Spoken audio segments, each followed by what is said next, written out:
Hello and welcome to the Discover Dayton podcast, the show that's all about the Gem City's past, present, and future. My name is Arch Grieve and I'm your host, and today I'm excited to get to talk to someone who's helping people locally turn their entrepreneurial dreams into a reality through her work at Parallax Advanced Research and Launch Dayton, and that person is KeAnna Daniels. You may also know her as the co-host of Tears, Tides, and Transformations, a podcast on healing and mental health. So stay tuned as I talk with her in just a moment.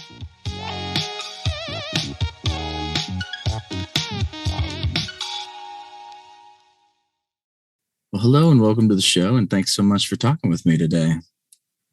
Absolutely. Thank you for having me, Arch. Absolutely. Well, before we get to your work, I'd like to ask you to talk about yourself for a moment, because you're a Dayton native who describes herself as a boomerang transplant. So what does that mean exactly? So boomerang transplant means that I am born and raised in Dayton, but I came back after several years of going away and living in St. Louis, Missouri. And so just like a boomerang that you would throw and it'll come back, that's kind of like what I did. So that's where that name came from. And I've been back since 2017, August of 2017. And I came back to help out with family, and I thought I was only going to be here a year. And then 4 years later, I'm still here because Dayton has a way of sucking you in, but in a good way, because there are opportunities here, gaps to be filled. And I was able to come in and fill some gaps and add some value to my city. And it's important to me that I was able to go develop and nurture some skill sets away in a larger city and be able to come back and pour into my city. So that's kind of where the boomerang transplant comes from. And yeah. Well, and no, we're certainly glad that you did come back. And I know what you mean, because I have a number of friends who moved to Dayton and then they just never left, and they didn't think they would be here that long. So, but moving on to the reason that I asked you on the show today, you're a project manager at Parallax Advanced Research, and you also manage Launch Dayton. So could you tell me what each of those are all about? Sure. So Parallax Advanced Research is the organization that I work for. It is a research hub for innovation, technology, and innovation. And we also, so we kind of, within the organization, the larger organization, we have a few different programs or departments. We have APEX, we have OFRN, which is Ohio Federation Network, and then we have Launch Dayton. So I'm on the Launch Dayton team. And so just to kind of give a little bit of clarity there, Launch Dayton itself is not an entity, but it is a collective of multiple organizations in the entrepreneurial ecosystem that have come together to have collective impact in the way that we serve entrepreneurs at every level, and really to kind of streamline the pipeline from start to finish or mature later growth in business. So I am a project manager for Parallax, and then the project Launch Dayton, along with my colleagues, Audrey and John, we manage that brand. And so what that means is we kind of manage, if you will, to understand kind of what that means. We manage essentially the entrepreneurial ecosystem and the connectivity of all the organizations. So under the Launch Dayton brand, as I mentioned before, if you go on our website, launchdayton.com, you'll see all of the partners that we have who are part of that collective. And there are about 22 partners and growing. And some of them that people may be familiar with is Entrepreneur Center, Downtown Dayton Partnership, Co-op Dayton, the Chamber of Commerce. And those are just to name a few, UD and the Greater West Dayton Incubator. And so we provide programs, resources, and events under all of our individual organizations and collectively. One of the programs that we collectively do is Launchpad, which are held monthly on the second Thursday of the month here at the hub at the arcade.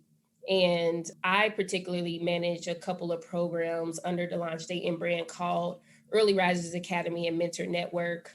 And then we just kind of do a lot of introductions and connections and just, serving entrepreneurs however we're able to, and making the connections to the other ecosystem partners to make sure that we are making those relevant connections. Well, and I recently actually attended one of those Launchpad events that was at the arcade, and it was really helpful to me because I went to a business planning session that I'm hoping I can use that knowledge to apply to this podcast. That's wonderful. Yeah, yeah. well, definitely. We would like to invite everybody else to come, because just to speak to that real quick, Art, what we do with the Launchpad is we have subject matter experts that come in and talk about various relevant topics regarding the entrepreneurial journey. And so as you just said, this past Thursday, we have one on so you started an LLC, now what are the next steps and what should you be considering? And we've had some sessions on,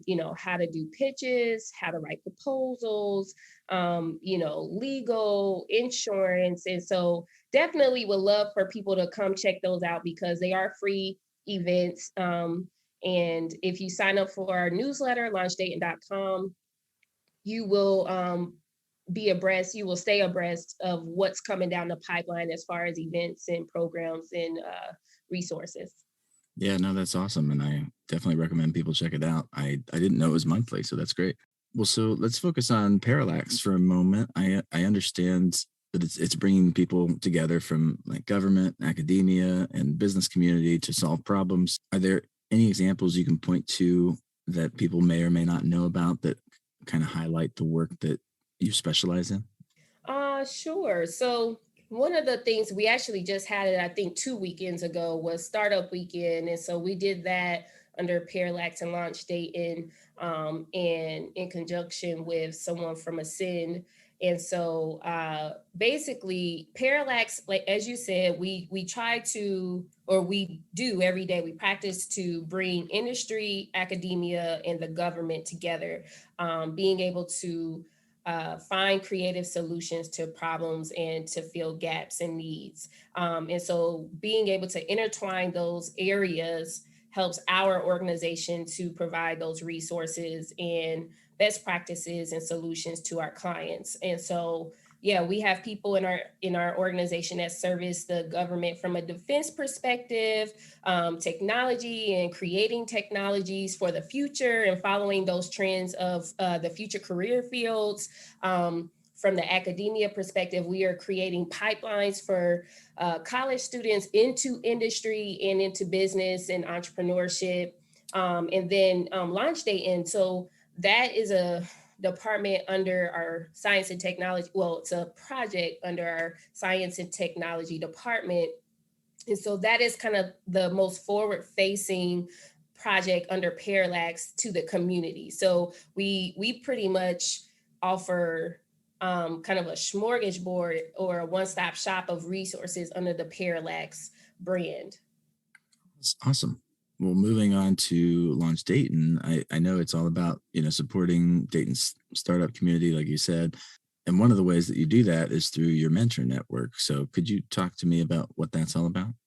Sure. So the Mentor Network is one of our newer programs that launched last February.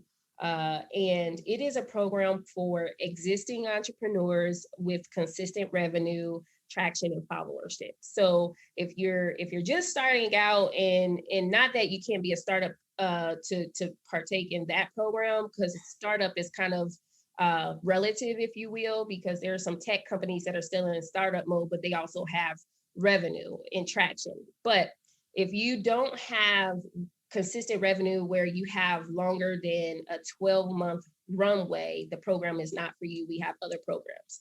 But so for those existing businesses, they come in with specific business milestones and goals that they want to work on with a mentor.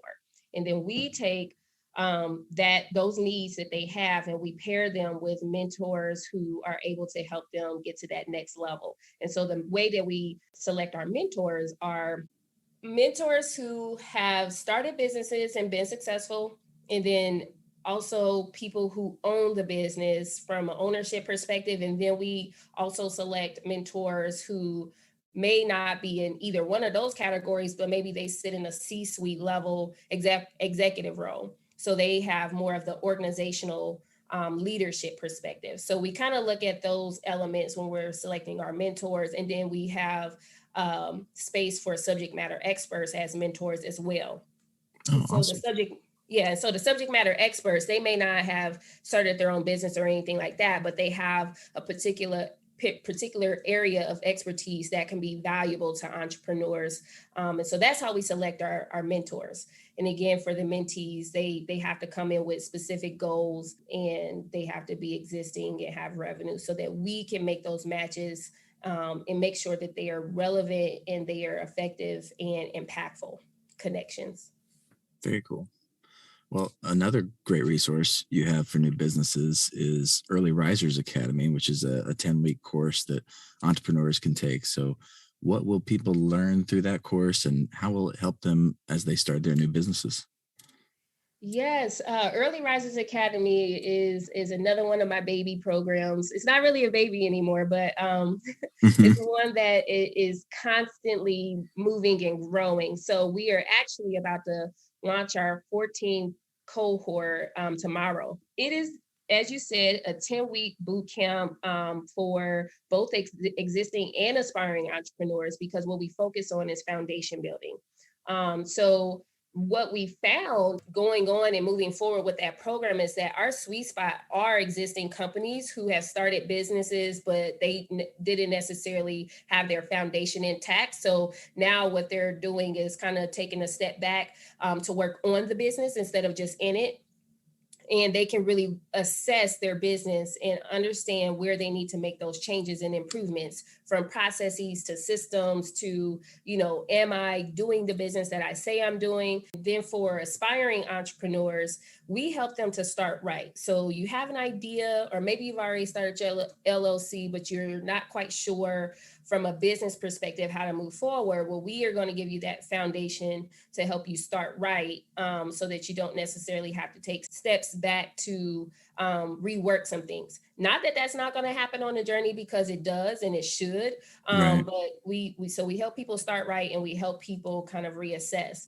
As a part of that program, also, it is pretty rigorous because we use the Kaufman Foundation Fast Track curriculum, which is an online curriculum. And I do kind of want to just say, you don't have to go through our program to get access to that curriculum. It is free to register and have access.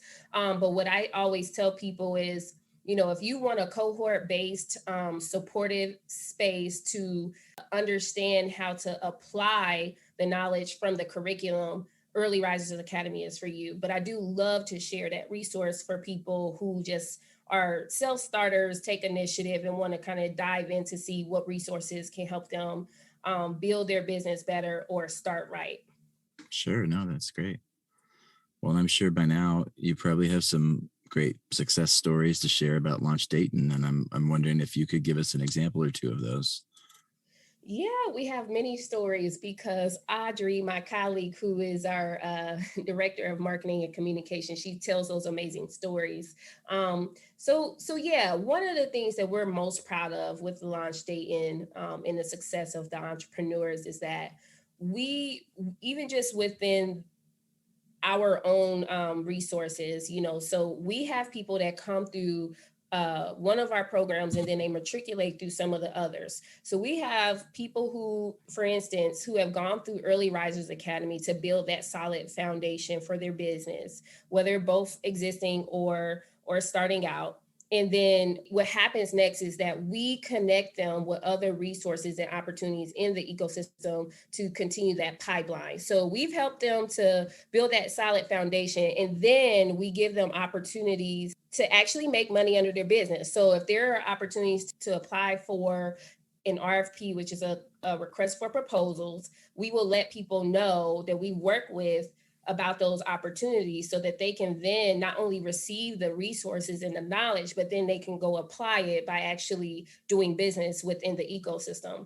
We've also seen people continue to move through the ecosystem to other more advanced programs where they're getting technical assistance for growth of their company. So like in ESP, which is under the Entrepreneurship Center, which ESP stands for Entrepreneurial Service Providers. Then we have people who have gone on to pitch in competitions where there's a lot of money at stake. So in essence, what we're doing is we are connecting our entrepreneurs to programs under the Launch Dayton partnership so that they continue to grow and excel and to develop. And so just recently, there's programs like the UD Flyer Pitch where we've had entrepreneurs go through Early Risers Academy, the Mentor Network, Entrepreneur Center ESP program or SBDC, and they have gone on to the pitch competition for, $25,000 or $35,000 or $10,000, and because they went through one of our programs, they've been prepared to do a better job in those pitch competitions. So there's a lot of success stories in the Launch Dayton ecosystem collective, and I think at the basis of it is that we are working together to make sure these entrepreneurs are on a pipeline of success. And so we continue to hand them off to the next resource providers so that they can continue to grow and scale and be successful. Very cool. Well, now I know I've only asked about a couple of the resources you have available, and your website says there are at least 60 resources that you provide. So what are some of the other ways that you all support small businesses? Well, one of our flagship programs is Startup Week, which is an annual event that we do. And we used to do it in the summer. Well, it's still kind of in the summer, just later summer in September. We used to do it in June. So that's actually coming up this September. So definitely check out our newsletter for updates on that. But Startup Week is another event/program. It's a series of programs throughout the week. And so it is a free conference where we bring in subject matter experts, we bring in keynote speakers, we bring in professional service providers, we bring in entrepreneurs who are living the life and can tell their stories. And we do a lot of connecting the dots. So we do workshops, we do kind of like talks, and we have resources and like just supportive services during that week. And so that is one of our most well-attended events of the year, where pre-pandemic, we would bring out 1,500 plus people. Since the pandemic is of course scaled back a little bit, but the numbers started picking up last year when we came back in person. And last year, I think we had about 1,000 people during the week. And so this year, we're hoping that more people will come and get plugged into the resources, because that is the week where we love to pour into our entrepreneurs. And all of our resource providers and partners are going to be there. We have sponsors like Fifth Third and other organizations in the community who support the work that we do to support our entrepreneurs. So that's just one other event. There are also, just because on Launch Dayton, again, it is a collective. So a lot of those other programs and or events are from some of our partners. So we have, Downtown Dayton Partnership does the Retail Lab, and that's a 12-week program, very much similar to Early Risers Academy, where if you have a retail business and you want to have a first floor retail store, that is a program that you can take advantage of, which is also free.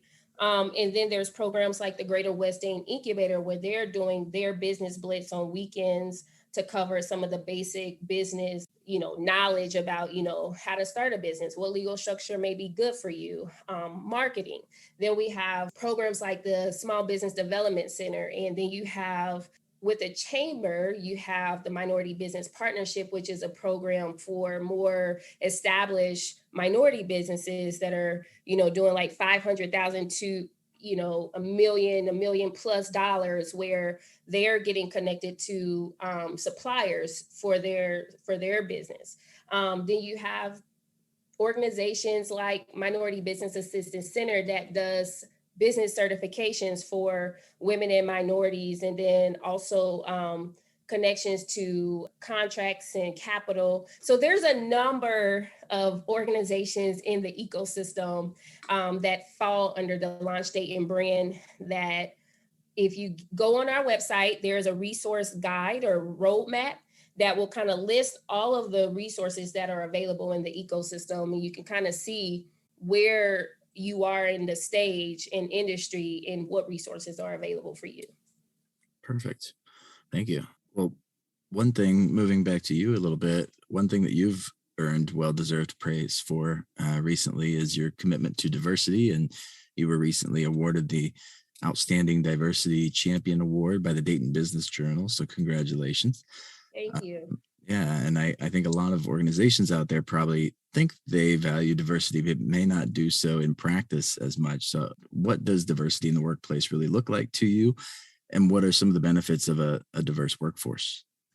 Yeah, well, so I was definitely surprised when my team, John and Audrey, and then just Parallax, when they nominated me for the award, then I received it. I was really grateful for being recognized for that work, because it is not easy work, to champion diversity, equity, and inclusion in spaces that are typically very white, because as a Black woman myself who is an entrepreneur, having access to the resources is very important, and making sure that other, Black people, brown people, there's so many different terms that you can say, but people of color, people who have been historically marginalized, to make sure that we are creating access points to these resources that are free and that will significantly help us to develop our businesses and be successful. It is highly important to me. So what it looks like, diversity, equity, inclusion, I always say intentional Mhm. diversity, equity, and inclusion. It looks like having active allies, so I can say, for example, John and Audrey are my colleagues on my specific team, and they are active allies. I don't have to be in a room for them to advocate for people who have been marginalized and under resourced. Mhm. They get it, and I appreciate that. And it feels good to be on a team with people who understand and who will advocate whether I'm in the room or not. Also, so what that also looks like and transfers into like organizations and businesses is that intentional DEI work means you're not being inclusive for money or to check a box or anything like that. It means that you are genuine about being inclusive because you want to be, because you see the value in having a diversity of perspective, a diversity of experience, a diversity of just conversations and ideas, because having a transdisciplinary perspective or team helps an organization be that much more successful, impactful, and a place that people want to work. And so when we talk about diversity, equity, and inclusion, I pretty much look at organizations by their staff, by their board members, by their donors and investors, by the people that they serve, and then are they checking boxes, or are they doing it genuinely? And most organizations, especially right now, because there's a lot of funding for DEI, they're checking boxes. But Mhm. those organizations that are doing it genuinely, those are the organizations that I respect most, because you can tell again, when you're looking at their board members and their staff, are they being inclusive from that perspective? Are they inviting other voices to the table, and not just inviting them to the table, but are they inviting them to actually be in leadership and to manage projects and programs? Are they giving them the autonomy to add value to the organization? And so for me, that's what that looks like. It has to be intentional. No, that makes total sense. Well, you've talked a lot about all the amazing resources that you all have. So, how do people find all these great resources, or what's the best way for people to get in touch to learn more? Yeah, well, so for all things that I've talked about so far, launchdayton.com is the kind of platform where people can go to connect to all of the other resource providers, because again, that is the collective of 22 plus partners in the ecosystem. So you can start there, and then I would say, you can then individually go to some of those organizations to see if they have the resources that you need. But because Launch Dayton is the front door to the entrepreneurial ecosystem, I would say start at launchdayton.com. All right, great. Well, and I would hate to let you go without asking you about a project you do with a good friend of mine, Bridget Flaherty, which is the Yes. Tears, Tides, and Transformations podcast, which I enjoy listening to. But for those who haven't heard about it before, could you explain what it is and how to find it? Absolutely. Well, first and foremost, thank you for taking the time to listen and follow and support Tears, Tides, and Transformation. And as you said, I do that with my good friend and business partner, Bridget. And Tears, Ties, and Transformation is a podcast about healing where Bridget and I, we interview women who are on the healing journey to talk about, their experiences with healing, what it means to them, what kinds of experiences have they had. And they also share their tips and their tools for other people to get through the healing journey and to kind of stay the course. And so, we create the safe space for women to be courageous in their conversations, and we support them in that journey, because when you're healing, it is very helpful and imperative to have tribes and support as we journey through those healing practices from childhood and adulthood trauma. So we are really trying to normalize the conversation of healing and mental wellness. And so if you're interested, as Art said, it is pretty good. And I don't say that because it's my podcast, but it is just very helpful because it's uplifting, it pours in. And again, we don't just talk about the healing, which can be hurtful and painful, but we talk about, what are the tips and the tools that we all use that can help each other. And so you can find us at tearstiesandtransformation.com. That is our website, and at Tears, Ties, and Transformation on both Facebook and Instagram. Well, and it's not my podcast, so I can say that it is very good. So without any bias, I guess. But yes. And we're also on Apple and Google Podcasts, as well as I think iTunes, Spotify. Let me see, where else are we? I think those are all the places that we are. Great. Well, thank you so much for talking with me today. It's been great talking with you, and I really appreciate you coming on the show and everything that you're doing. And that, Launch Dayton and Parallax, everyone is doing for the entrepreneurs community in Dayton. So thank you. Thank you, Arch. And I appreciate you for creating this space for people to come talk about all the great things about Dayton and what we're doing and the resources that are available. So thank you for your time and for the invitation. It's definitely been my pleasure. Awesome. And thank you very much. You're welcome.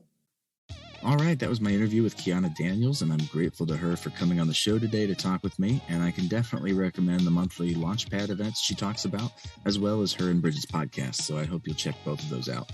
If you enjoyed this episode, please be sure to leave a review and share it with a friend. Thanks so much for listening, and stay funky, Dayton.